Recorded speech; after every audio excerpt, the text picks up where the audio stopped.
అందరికీ friendship day శుభాకాంక్షలు. ఈ ఫ్రెండ్షిప్ డే గురించి కృష్ణ భగవానుడు కుచేలుడిని వారి మైత్రిని మనం అందరం ఆదర్శంగా తీసుకోవాలి.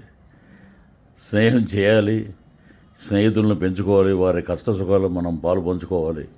అప్పుడే నిజమైన స్నేహితుడు. చెడు బతికి ఓ సామెత ఉంది, చెడు బతికి బంధువుల ఇంటికి వెళ్ళటం కంటే స్నేహితుల ఇంటికి వెళ్ళటం చాలా గొప్పది అని అంటారు పెద్దలు. కాబట్టి ఒక స్నేహితుడు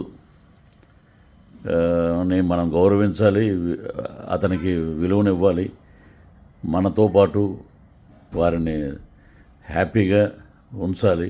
ఏ సిచ్యువేషన్లో అయినా అతనికి మనం సహాయం చేయాలి.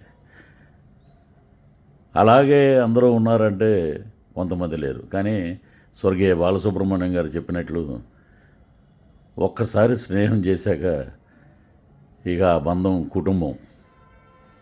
వారిలో లోపాలున్నా ఏదున్నా మనం సరిచేయాలి, మనం వారిని మార్చుకోవాలి తప్ప స్నేహబంధాన్ని వదులుకోకూడదని చెప్పాడు మహానుభావుడు. అలాగే మనం అందరం ఈ ఫ్రెండ్షిప్ డే రోజున అద్భుతంగా మన స్నేహితులను గౌరవిద్దాం, మన బంధాన్ని బలపరుచుకుందాం. Thank you. Love you all.